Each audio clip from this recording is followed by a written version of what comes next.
السلام علیکم ورحمۃ اللہ وبرکاتہ۔ بسم اللہ الرحمن الرحیم۔ ربی اشرح لی صدری ویسر لی امری واحلل عقدۃ من لسانی یفقہوا قولی۔ آج ہم جس کورس کا آغاز کرنے جا رہے ہیں اس کا نام ہے نماز نبوی۔ اس کورس میں ہم نماز کے تمام احکامات کے بارے میں قرآن، سنت اور احادیث کی روشنی میں بیان کریں گے۔ سب سے پہلے نبی کریم صلی اللہ علیہ وسلم کی حدیث ہے، تم اس طرح نماز پڑھو جس طرح مجھے نماز ادا کرتے ہوئے دیکھتے ہو۔ تو ہم انشاءاللہ تعالیٰ اس کورس میں نماز کی اہمیت، فضیلت اور فرضیت آج کا ٹاپک ہے جو ہم بیان کریں گے۔ اولاد کو نماز سکھانے کا حکم۔ رسول اللہ صلی اللہ علیہ وسلم نے فرمایا، اپنے بچوں کو نماز پڑھنے کا حکم دو جب وہ 7 سال کے ہو جائیں، اور جب وہ 10 برس کے ہوں تو انہیں ترک نماز پر مارو اور ان کے بستر جدا کر دو۔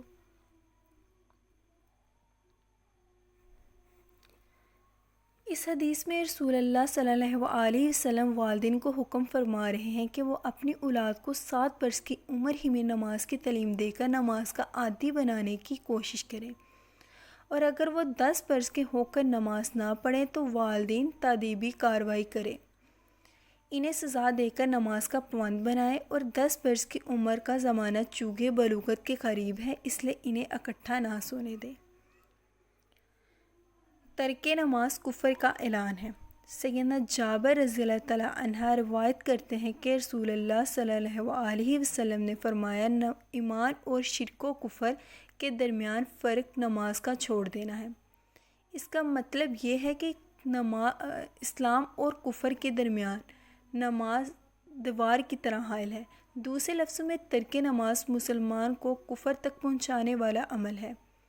سیدنا بریدہ رضی اللہ تعالیٰ عنہ روایت کرتے ہیں کہ رسول اللہ صلی اللہ علیہ وسلم نے فرمایا، ہمارے اور ان منافقوں کے درمیان عہد نماز ہے، جس نے نماز چھوڑ دی پس اس نے کفر کیا۔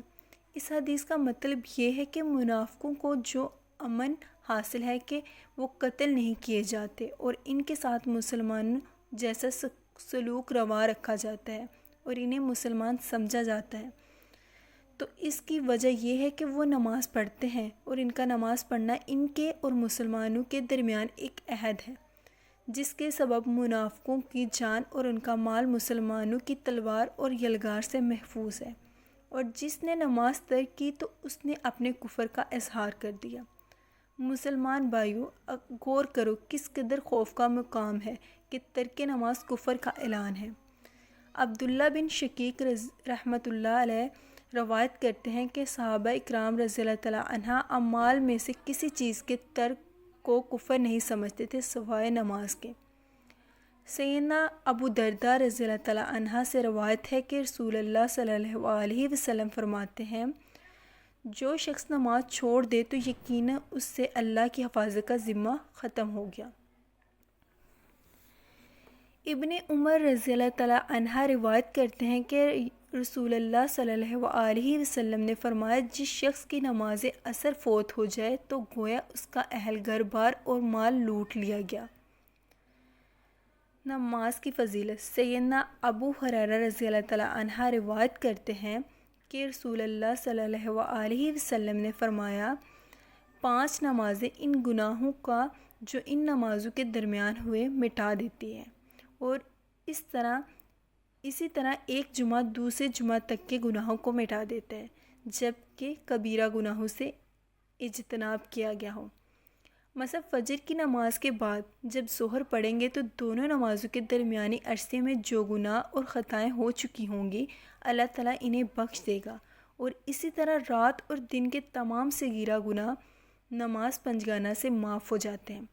گویا 5 نمازوں پر ہمیشہ مسلمانوں کے نامہ اعمال کو ہر وقت صاف اور سفید رکھتی ہے، حتیٰ کہ انسان نماز کی برکت سے آہستہ آہستہ صغیرہ سے باز رہتے ہوئے کبیرہ گناہوں کے تصور ہی سے کانپ اٹھتا ہے۔ سیدنا ابو ہریرہ رضی اللہ تعالیٰ عنہ روایت کرتے ہیں کہ رسول اللہ صلی اللہ علیہ وسلم نے صحابہ رضی اللہ تعالیٰ عنہ سے فرمایا، بھلا مجھے بتاؤ، اگر تم میں سے کسی کے دروازے کے باہر نہر ہو اور وہ اس میں ہر روز 5 بار نہائے، کیا پھر بھی اس کے جسم پر میل باقی رہے گا؟ صحابہ رضی اللہ تعالیٰ عنہ نے کہا، نہیں، آپ صلی اللہ علیہ وسلم نے فرمایا، یہی مثال 5 نمازوں کی ہے، اللہ تعالیٰ ان کے سبب گناہوں کو معاف کر دیتا ہے۔ سیدنا انس رضی اللہ تعالیٰ عنہ روایت کرتے ہیں کہ ایک شخص نے رسول اللہ صلی اللہ علیہ وسلم کی خدمت میں حاضر ہو کر عرض کیا کہ میں نے گناہ کیا اور بطور سزا میں حد کو پہنچا ہوں، لہٰذا مجھ پر حد قائم کریں۔ آپ نے اس سے حد کا حال دریافت نہ کیا، یہ نہ پوچھا کہ کون سا گناہ کیا ہے۔ اتنے میں نماز کا وقت آ گیا۔ اس شخص نے آپ کے ساتھ نماز پڑھی۔ جب آپ نے نماز پڑھ لی تو وہ شخص پھر کھڑا ہو کر کہنے لگا کہ اے اللہ کے رسول، تحقیق میں حد کو پہنچا ہوں، لہٰذا مجھ پر اللہ کا حکم نافذ کیجیے۔ آپ نے فرمایا، کیا تو نے ہمارے ساتھ نماز نہیں پڑھی؟ اس نے کہا، پڑھی ہے۔ تو آپ نے فرمایا، اللہ نے تیرا گناہ بخش دیا ہے۔ اللہ کی رحمت اور بخشش کتنی وسیع ہے کہ نماز پڑھنے کے سبب اللہ نے اس کا گناہ، جسے وہ اپنی سمجھ کے مطابق حد کو پہنچنا کہہ رہا تھا، معاف کر دیا۔ معلوم ہوا کہ نماز گناہوں کو مٹانے والی ہے۔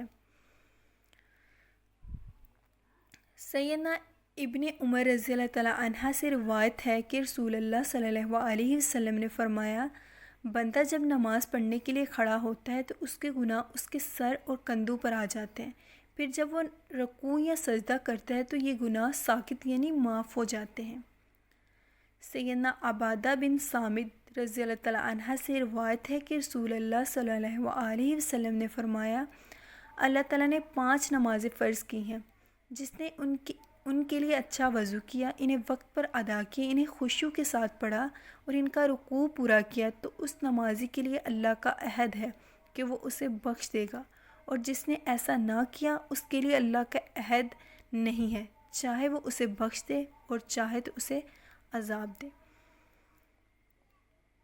سیدنا عمارہ بن ربیعہ رضی اللہ تعالیٰ عنہ روایت کرتے ہیں کہ رسول اللہ صلی اللہ علیہ وسلم نے فرمایا، جو شخص آفتاب کے طلوع و غروب سے پہلے فجر اور عصر کی نماز پڑھے گا، وہ شخص ہرگز آگ میں داخل نہیں ہوگا۔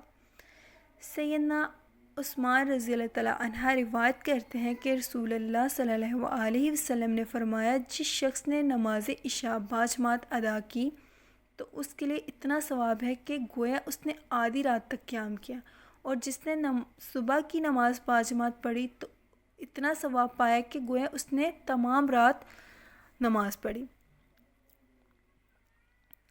سیدنا ابو ہریرہ رضی اللہ تعالیٰ عنہ روایت کرتے ہیں کہ رسول اللہ صلی اللہ علیہ وسلم نے فرمایا، تمہارے پاس فرشتے رات اور دن کو باری باری آتے ہیں، وہ آنے اور جانے والے فرشتے نماز فجر اور نماز عصر میں جمع ہوتے ہیں۔ جو فرشتے رات کو تمہارے پاس رہیں وہ آسمان پر جاتے ہیں تو ان کا رب ان سے پوچھتا ہے، حالانکہ وہ اپنے بندوں کا حال خوب جانتا ہے، تم نے میرے بندوں کو کس حال میں چھوڑا؟ وہ کہتے ہیں، ہم نے انہیں اس حال میں چھوڑا کہ وہ نماز پڑھ رہے تھے، اور ہم ان کے پاس اس حال میں گئے کہ وہ نماز پڑھ رہے تھے۔ سیدنا ابو ہریرہ رضی اللہ تعالیٰ عنہ